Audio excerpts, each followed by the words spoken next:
But first tonight, an update on a story we brought you earlier this month. Lateline's search for Australia's 19th Syrian. Iyad was among the millions of asylum seekers fleeing the escalating conflict in his country. But his decision to head for Australia by boat saw him locked up for 2 years on Manus Island.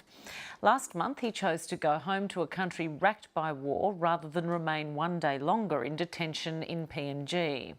At the time, in a phone call through an interpreter, Iyad said he was jailed and tortured immediately on his return to Syria. I was worried when I get to Syria to be killed or put in jail. And this is what happened. When as soon as get to Damascus, I was put 20 days in jail. But with his hometown under constant bombardment, life remains uncertain. Lateline's Ginny Stein has an update and a warning. This report contains some graphic images.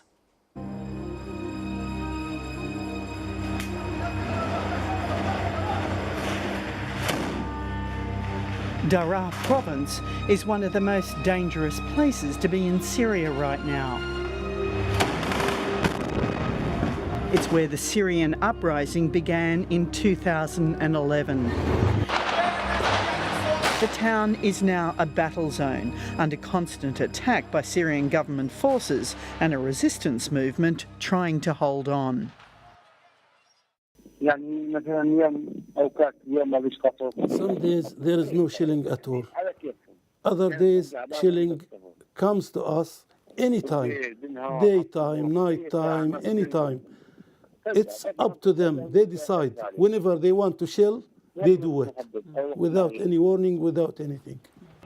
Late last month, Iyad says he went for a walk with his father, Mohammed. A wholesale chicken seller, his work was an early casualty in this conflict. The photo you just sent me is of your father. Can you tell me how he died? What happened? الصورة اللي أنت لسه بعت لي إياها قبل شوية، هذه صورة أبوك اللي توفى. ممكن أنت تحكي لنا كيف انقتل أو كيف توفى؟ We were outside the home in the street and some sharpnels came to us.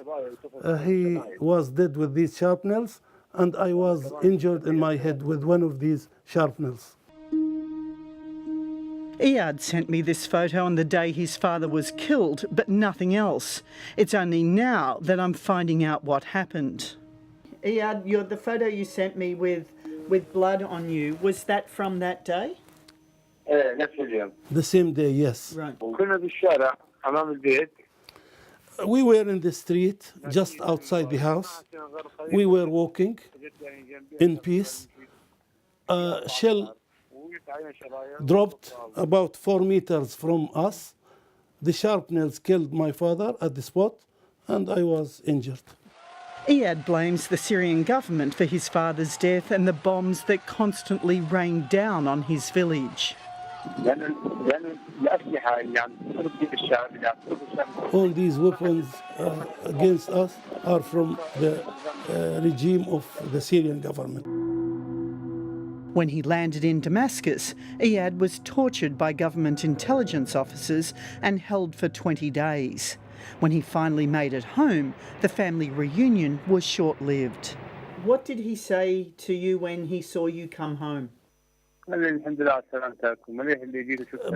father was very, very happy when he saw me coming back to Syria, and he told me that you was under injustice and you were in jail for 2 years.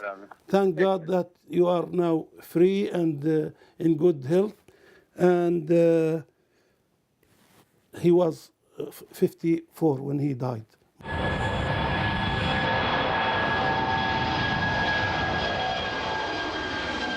Despite shipping him home to a war zone, if anything happens to Iyad, the Australian government can't be held responsible. He was made to sign a waiver releasing Australian authorities of any responsibility. Yes, I signed papers. What were they? الأوراق هذه اللي أنت وقعتها، أنت فهمت هي إيش الأوراق هذه؟ The paper says that I have left with my own will and I am responsible for myself. If anything happens to me there, it's my own responsibility, not the Australian government.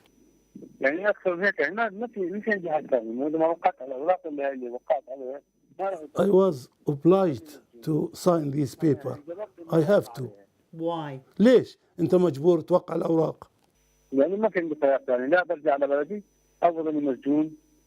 I have no other choice either to stay in prison in Manus Island or go back to my country.